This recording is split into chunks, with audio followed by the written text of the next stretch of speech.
بسم الله الرحمن الرحيم ومن يقنت منكن لله ورسوله وتعمل صالحا نؤتها أجرها مرتين وأعتدنا لها رزقا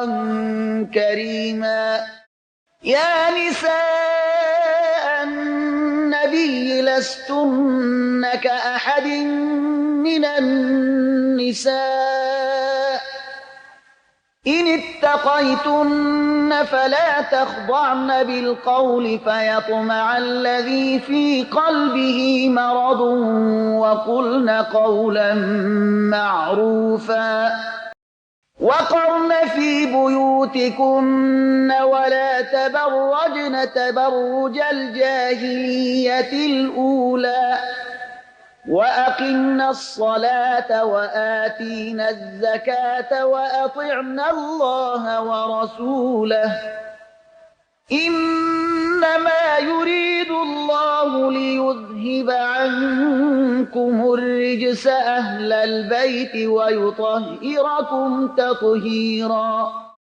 واذكرن ما يتلى في بيوتكن من آيات الله والحكمة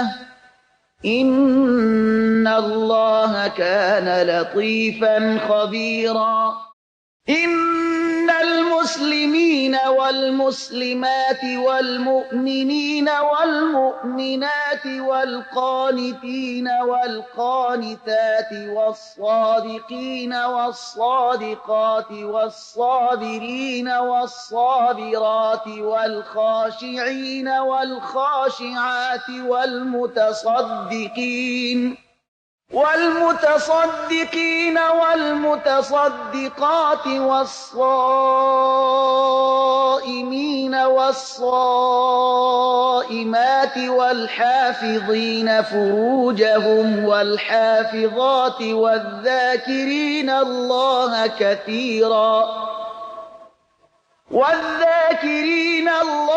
كثيرا والذاكرات أعد الله لهم مغفرة وأجرا عظيما وما كان لمؤمن ولا مؤمنة إذا قضى الله ورسوله أمرا أن يكون لهم الخيرة من أمرهم ومن يعص الله ورسوله فقد ضل ضلالا مبينا وإذ تقول للذي أنعم الله عليه وأنعمت عليه أمسك عليك زوجك واتق الله وتخفي في نفسك ما الله مبديه وتخشى الناس والله أحق أن تخشاه فلما قضى زيد منها وطرا زوجناكها لكي لا يكون على المؤمنين حرج في أزواج أدعيائهم إذا قضوا منهن وطرا وكان أمر الله مفعولا ما كان على النبي من حرج فيما فرض الله له سنة الله في الذين خلوا من قبل وكان أمر الله قدرا مقدورا الذين يبلغون رسالات الله ويخشونه ولا يخشون أحدا إلا الله وكفى بالله حسيبا ما كان محمد أبا أحد من رجالكم ولكن رسول الله وخاتم النبيين وكان الله بكل شيء عليما يا أيها الذين وذكرا كثيرا وسبحوه بكرة وأصيلا هو الذي يصلي عليكم وملائكته ليخرجكم من الظلمات إلى النور وكان بالمؤمنين رحيما تحيتهم يوم يلقونه سلام وأعد لهم أجرا كريما يا أيها النبي إنا أرسلناك شاهدا ومبشرا ونذيرا وداعيا إلى الله بإذنه وسراجا منيرا وبشر المؤمنين بأن لهم من الله فضلا كبيرا ولا تطع الكافرين والمنافقين ودع أذاهم وتوكل على الله وكفى بالله وكيلا يا أيها الذين آمنوا إذا نكحتم المؤمنات ثم طلقتموهن من قبل أن تمسوهن فما لكم عليهن من عدة تعتدونها فمتعوهن وسرحوهن سراحا جميلا يا أيها النبي إنا أحللنا لك أزواجك اللاتي آتيت أجورهن وما ملكت يمينك مما أفاء الله عليك وبنات عمك وبنات عماتك وبنات خالك وبنات خالاتك اللاتي هاجرن معك وامرأة مؤمنة إن وهبت نفسها للنبي إن أراد النبي أن يستنكحها خالصة لك من دون المؤمنين قد علمنا ما فرضنا عليهم في أزواجهم وما ملكت أيمانهم لكي لا يكون عليك حرج وكان الله غفورا رحيما ترجي من تشاء منهن وتؤوي إليك من تشاء ومن ابتغيت ممن عزلت فلا جناح عليك ذلك أدنى أن تقر أعينهن ولا يحزن ويرضين بما آتيتهن كلهن والله يعلم ما في قلوبكم وكان الله عليما حليما لا يحل لك النساء من بعد ولا أن تبدل بهن من أزواج ولو أعجبك حسنهن إلا ما ملكت يمينك وكان الله على كل شيء رقيبا يا أيها الذين آمنوا لا تدخلوا بيوت النبي إلا أن يؤذن أذن لكم إلى طعام غير ناظرين إناه ولكن إذا دعيتم فادخلوا فإذا طعمتم فانتشروا ولا مستأنسين لحديث إن ذلكم كان يؤذي النبي فيستحيي منكم والله لا يستحيي من الحق وإذا سألتموهن متاعا فاسألوهن من وراء حجاب ذلكم أطهر لقلوبكم وقلوبهم وما كان لكم أن تؤذوا رسول الله ولا أن تنكحوا أزواجه من بعده أبدا إن ذلكم كان عند الله عظيما إن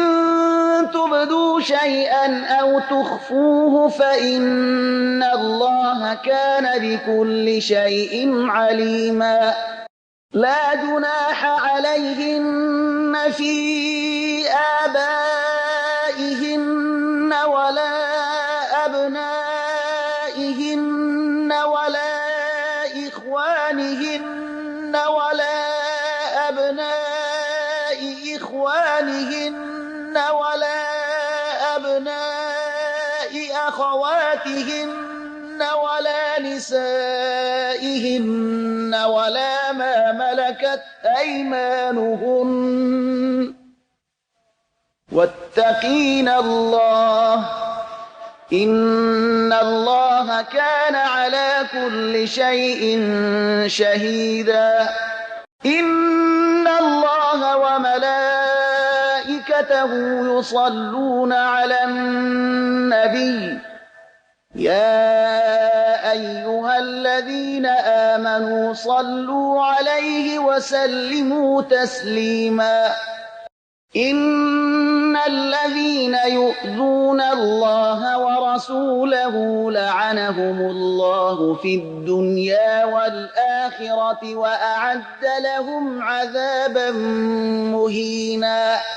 والذين يؤذون المؤمنين والمؤمنات بغير ما اكتسبوا فقد احتملوا بهتانا وإثما مبينا يا أيها النبي قل لأزواجك وبناتك ونساء المؤمنين يدنين عليهن من جلابيبهن ذلك أدنى أن يعرفن فلا يؤذين وكان الله غفورا رحيما لئن لم ينته المنافقون والذين في قلوبهم مرض والمرجفون في المدينة لنغرينك بهم ثم لا يجاورونك فيها إلا قليلا ملعونين أينما ثقفوا أخذوا وقتلوا تقتيلا سنة الله في الذين خلوا من قبل ولن تجد لسنة الله تبديلا يسألك الناس عن الساعة قل إنما علمها عند الله وما يدريك لعل الساعة تكون قريبا إن الله لعن الكافرين وأعد لهم سعيرا خالدين فيها أبدا لا يجدون وليا ولا نصيرا يوم تقلب وجوههم في النار يقولون يا ليتنا أطعنا الله وأطعنا الرسولا وقالوا ربنا إنا أطعنا سادتنا وكبراءنا فأضلونا السبيلا ربنا آتهم ضعفين من العذاب والعنهم لعنا كبيرا يا أيها الذين آمنوا لا تكونوا كالذين آذوا موسى فبرأه الله مما قالوا وكان عند الله وجيها يا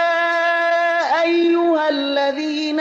آمنوا اتقوا الله وقولوا قولا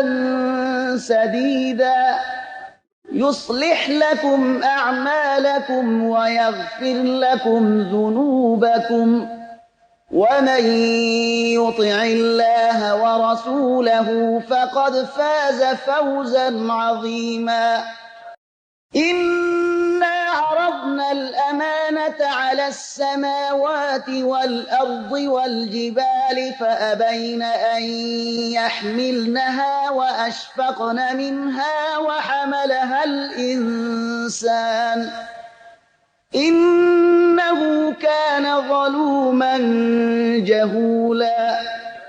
ليعذب الله المنافقين والمنافقات والمشركين والمشركات ويتوب الله على المؤمنين والمؤمنات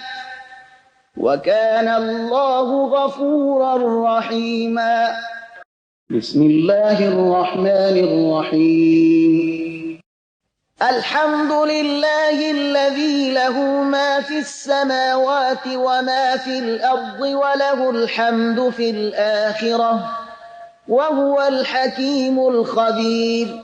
يعلم ما يلج في الأرض وما يخرج منها وما ينزل من السماء وما يعرج فيها وهو الرحيم الغفور وقال الذين كفروا لا تأتينا الساعة قل بلى وربي لتأتينكم عالم الغيب لا يعزب عنه مثقال ذرة في السماوات ولا في الأرض ولا أصغر من ذلك ولا أكبر إلا في كتاب مبين ليجزي الذين آمنوا وعملوا الصالحات أولئك لهم مغفرة ورزق كريم والذين سعوا في آياتنا معاجزين أولئك لهم عذاب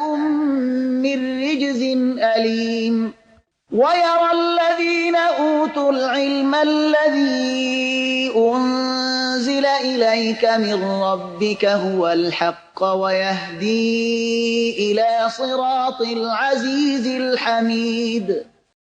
وقال الذين كفروا هل ندلكم على رجل ينبئكم إذا مزقتم كل ممزق إنكم لفي خلق جديد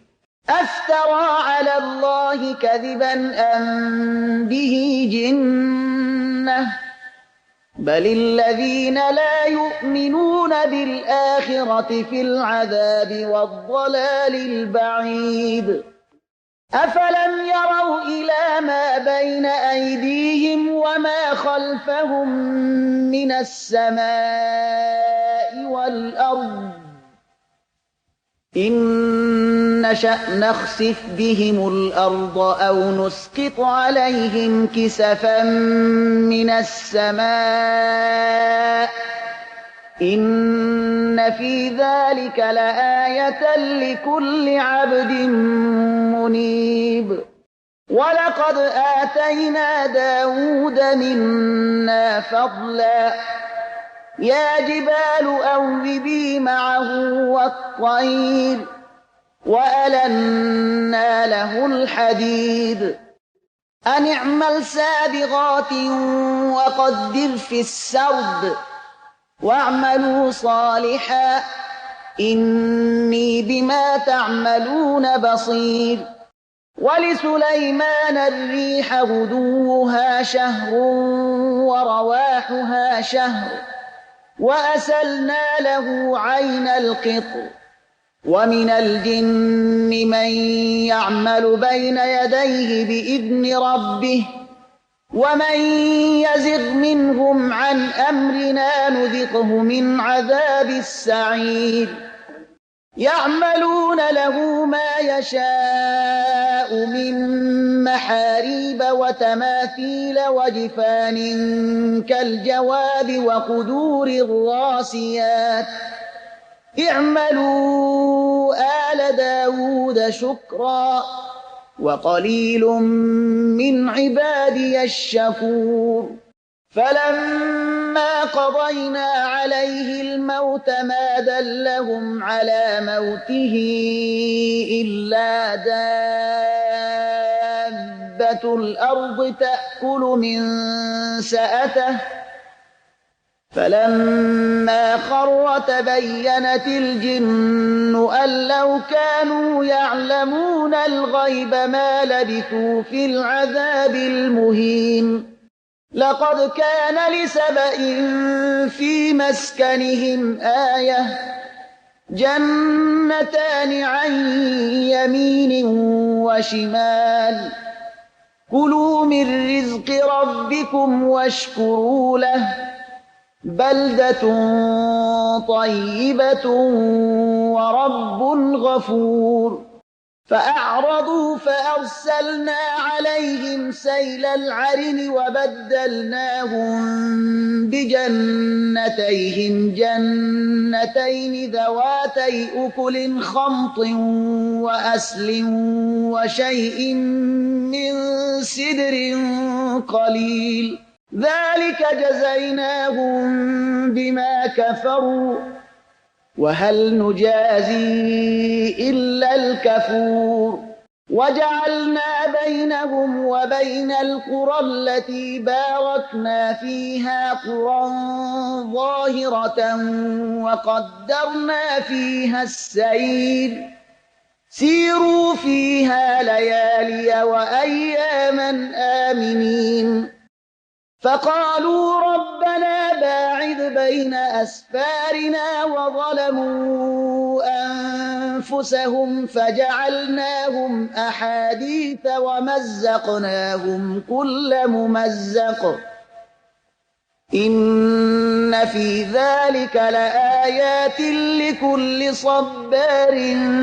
شكور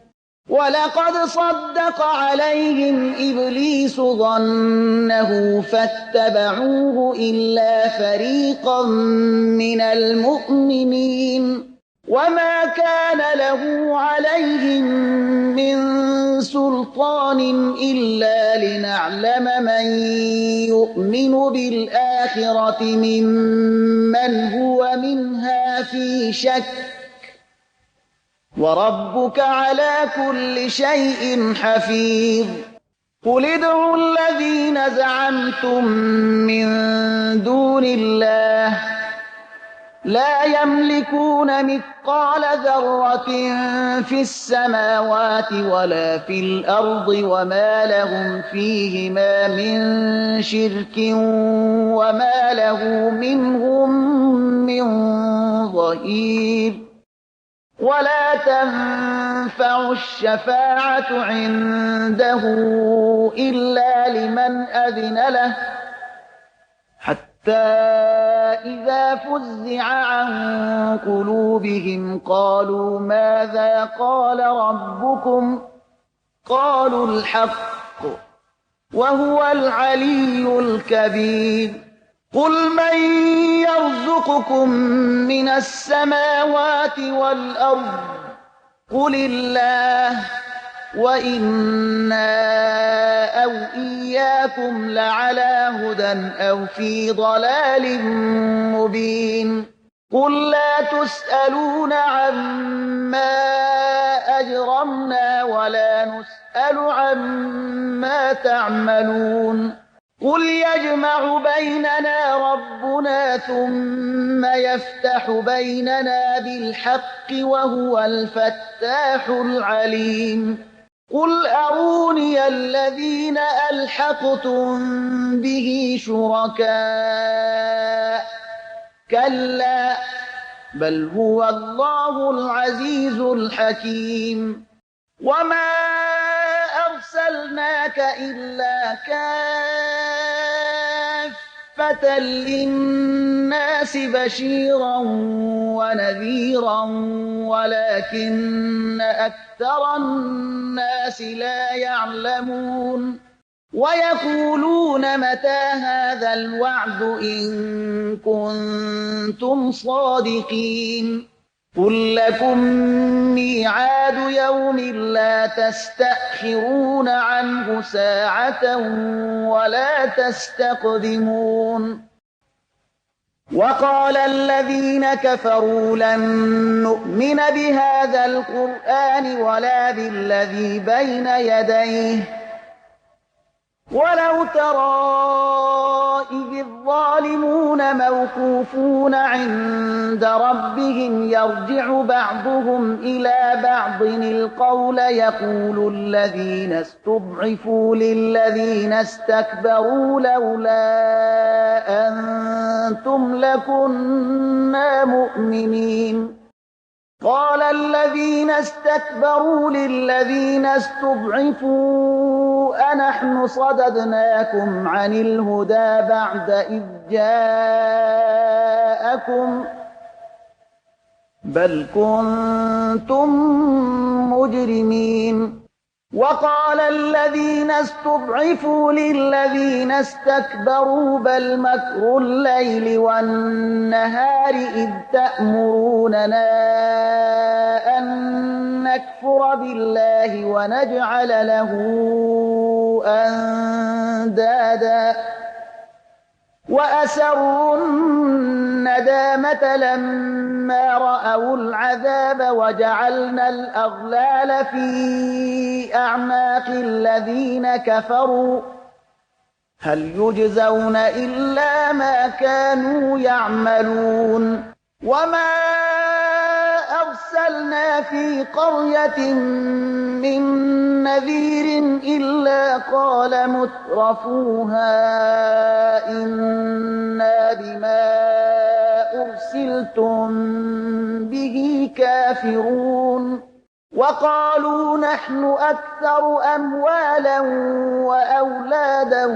وما نحن بمعذبين قل إن ربي يبسط الرزق لمن يشاء ويقدر ولكن أكثر الناس لا يعلمون وما أموالكم ولا أولادكم بالتي تقربكم عندنا زلفى إلا من آمن وعمل صالحا فأولئك لهم جزاء الضعف بما عملوا وهم في الغرفات آمنون والذين يسعون في آياتنا معاجزين أولئك في العذاب محضرون قل إن ربي يبسط الرزق لمن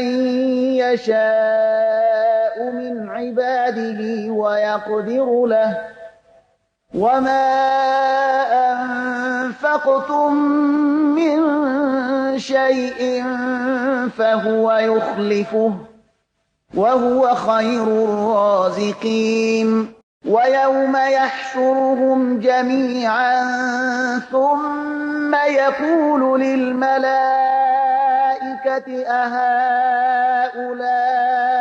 إياكم كانوا يعبدون قالوا سبحانك أنت ولينا من دونهم بل كانوا يعبدون الجن أكثرهم بهم مؤمنون فاليوم لا يملك بعضكم لبعض نفعا ولا ضرا ونقول للذين ظلموا ذوقوا عذاب النار التي كنتم بها تكذبون وإذا تتلى عليهم آياتنا بينات قالوا ما هذا إلا رجل يريد أن يصدكم عما كان يعبد آباؤكم وقالوا ما هذا إلا إفك مفترى وقال الذين كفروا للحق لما جاءهم إن هذا إلا سحر مبين وما آتيناهم من كتب يدرسونها وما أرسلنا إليهم قبلك من نذير وكذب الذين من قبلهم وما بلغوا معشار ما آتيناهم فكذبوا رسلي فكيف كان نكير قل إنما أعظكم بواحدة أن تقوموا لله مثنى وفرادا ثم تتفكروا ما بصاحبكم من جنة إن هو إلا نذير لكم بين يدي عذاب شديد قل ما سألتكم من أجر فهو لكم إن أجري إلا على الله وهو على كل شيء شهيد قل إن ربي يقذف بالحق علام الغيوب قل جاء الحق وما يبدئ الباطل وما يعيد قل إن ضللت فإنما أضل على نفسي وإن اهتديت فبما يوحي إلي ربي إنه سميع قريب ولو ترى إذ فزعوا فلا فوت وأخذوا من مكان قريب وقالوا آمنا به وأنى لهم التناوش من مكان بعيد وقد كفروا به من قبل ويقذفون بالغيب من مكان بعيد وحيل بينهم وبين ما يشتهون كما فعل بأشياعهم من قبل إنهم كانوا في شك مريب بسم الله الرحمن الرحيم الحمد لله فاطر السماوات والأرض جاعل الملائكة رسلا أولي أجنحة مثنى وثلاث ورباع يزيد في الخلق ما يشاء إن الله على كل شيء قدير ما يفتح الله للناس من رحمة فلا ممسك لها وما يمسك فلا مرسل له من بعده وهو العزيز الحكيم يا أيها الناس اذكروا نعمة الله عليكم هل من خالق غير الله يرزقكم من السماء والأرض لا إله إلا هو فأنى تؤفكون وإن يكذبوك فقد كذبت رسل من قبلك وإلى الله ترجع الأمور يا أيها الناس إن وعد الله حق فلا تغرنكم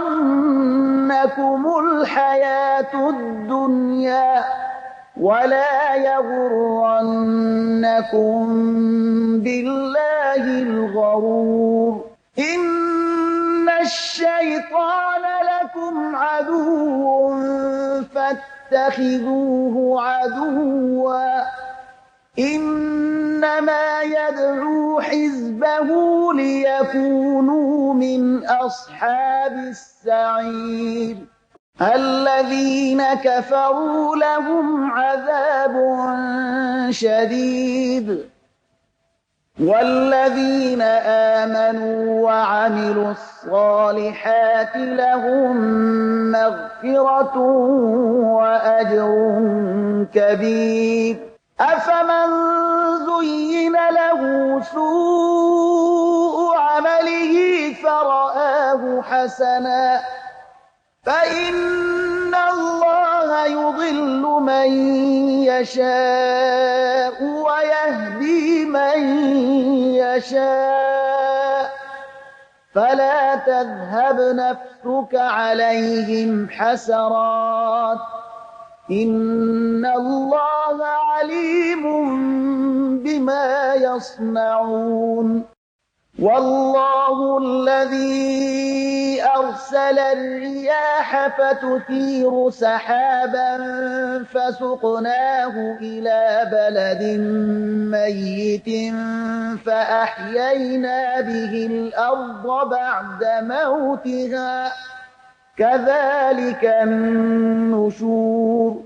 من كان يريد العزة فلله العزة جميعا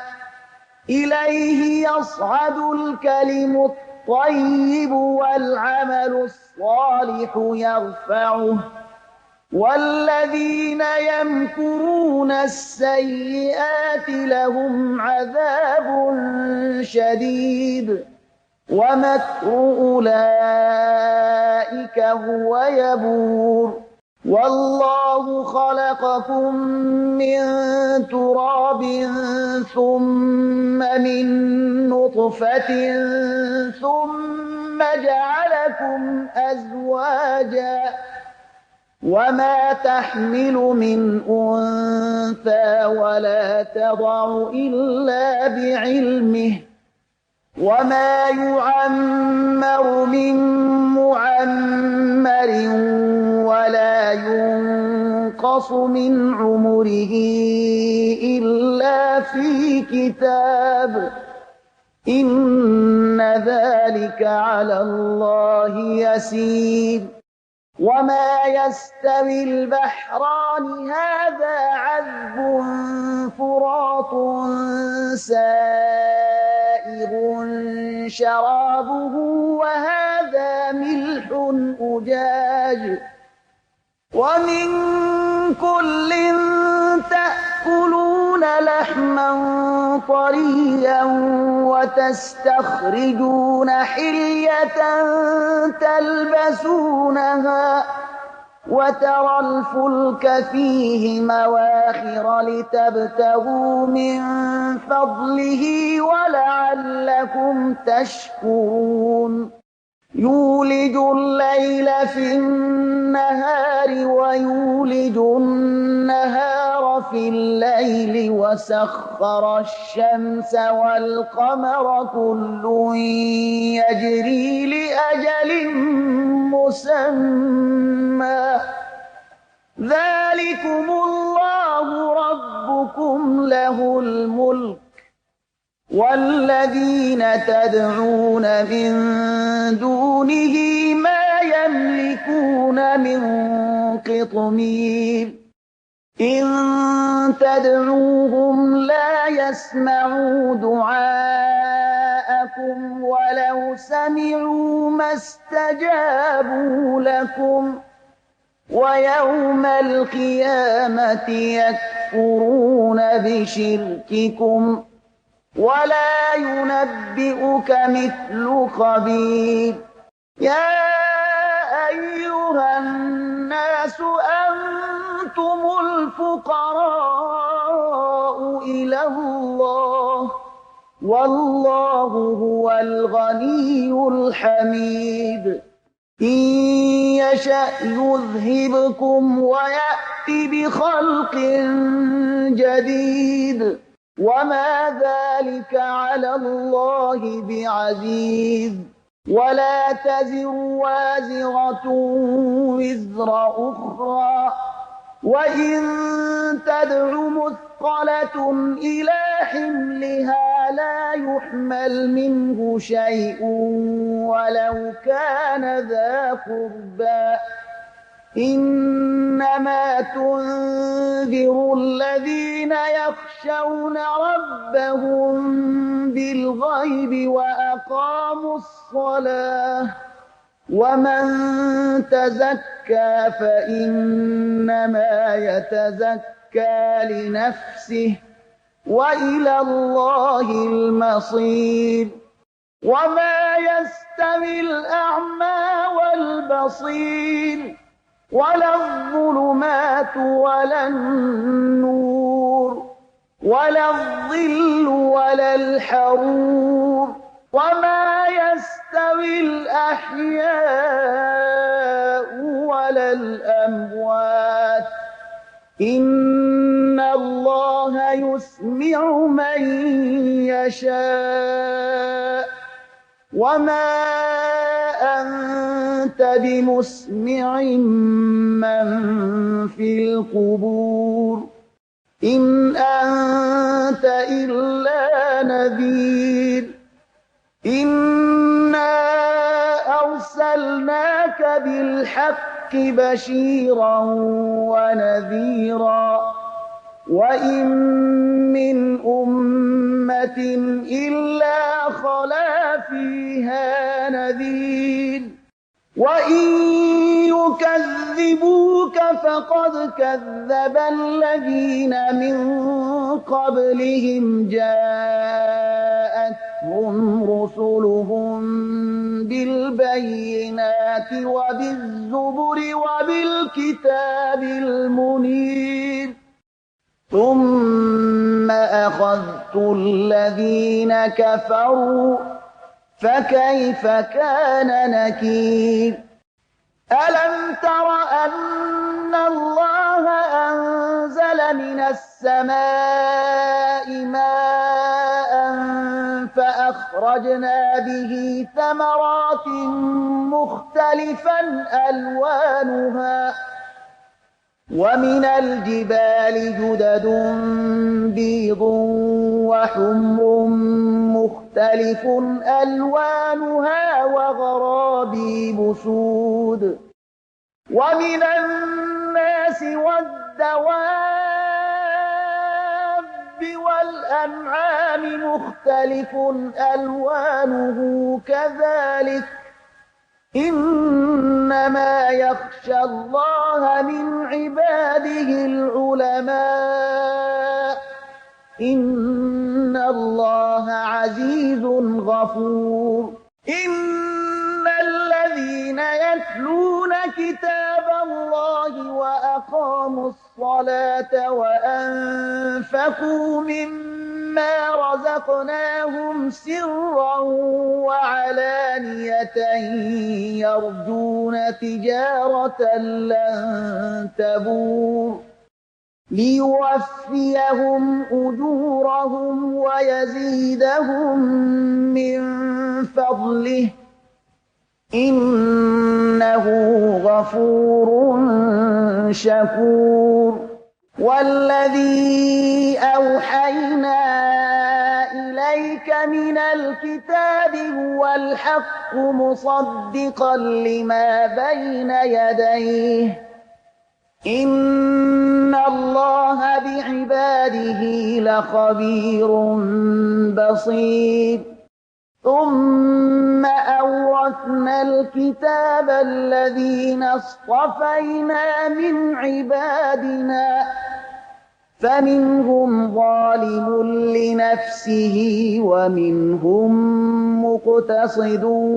ومنهم سابق بالخيرات بإذن الله ذلك هو الفضل الكبير جنات عدن يدخلونها يحلون فيها من أساور من ذهب ولؤلؤا ولباسهم فيها حرير وقالوا الحمد لله الذي أذهب عنا الحزن إن ربنا لغفور شكور الذي أحلنا دار المقامة من فضله لا يمسنا فيها نصب ولا يمسنا فيها لغوب والذين كفروا لهم نار جهنم لا يقضى عليهم فيموتوا ولا يخفف عنهم من عذابها كذلك نجزي كل كفور وهم يصطرخون فيها ربنا أخرجنا نعمل صالحا غير الذي كنا نعمل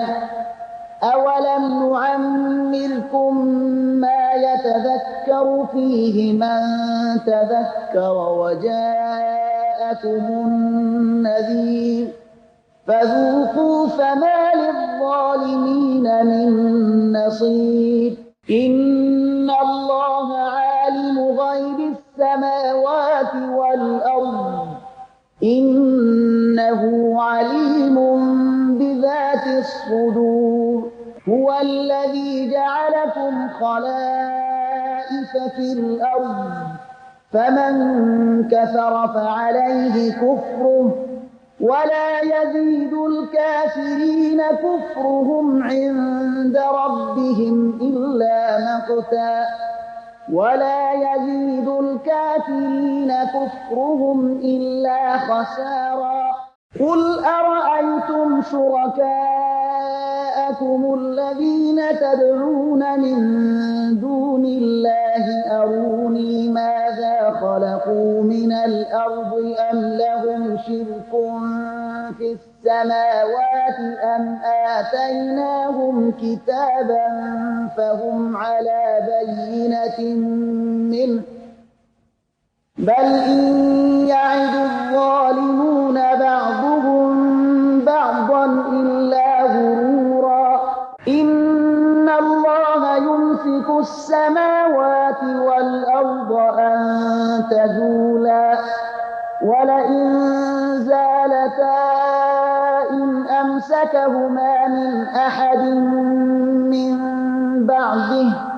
إنه كان حليما غفورا وأقسموا بالله جهد أيمانهم لئن جاءهم إحدى الأمم فلما جاءهم نذير ما زادهم إلا نفورا استكبارا في الأرض ومكر السيء ولا يحيق المكر السيء إلا بأهله فهل ينظرون إلا سنة الأولين فلن تجد لسنة الله تبديلا ولن تجد لسنة الله تحويلا أولم يسيروا في الأرض فينظروا كيف كان عاقبة الذين من قبلهم وكانوا أشد منهم قوة وما كان الله ليعجزه من شيء في السماوات ولا في الأرض إنه كان عليما قديرا ولو يؤاخذ الله الناس بما كسبوا ما ترك على ظهرها من دابة ولكن يؤخرهم إلى أجل مسمى فإذا جاء أجلهم فإن الله كان بعباده بصيرا بسم الله الرحمن الرحيم ياسين والقرآن الحكيم إنك لمن المرسلين على صراط مستقيم تنزيل العزيز الرحيم لتنذر قوما ما أنذر آباؤهم فهم غافلون لقد حق القول على أكثرهم فهم لا يؤمنون إنا جعلنا في أعناقهم أغلالا فهي إلى الأذقان فهم مقمحون وجعلنا من بين أيديهم سدا ومن خلفهم سدا فأغشيناهم فهم لا يبصرون وسواء عليهم أأنذرتهم أم لم تنذرهم لا يؤمنون إنما تنذر من اتبع الذكر وخشي الرحمن بالغيب فبشره بمغفرة وأجر كريم إنا نحن نحيي الموتى ونكتب ما قدموا وآثارهم وكل شيء أحصيناه في إمام مبين واضرب لهم مثلا أصحاب القرية إذ جاءها المرسلون إذ أرسلنا إليهم 2 فكذبوهما فعززنا بثالث فقالوا إنا إليكم مرسلون قالوا ما أنتم إلا بشر مثلنا وما أنزل الرحمن من شيء إن أنتم إلا تكذبون قالوا ربنا يعلم إنا إليكم لمرسلون وما علينا إلا البلاغ المبين قالوا إنا تطيرنا بكم لئن لم تنتهوا لنرجمنكم وليمسنكم منا عذاب أليم قالوا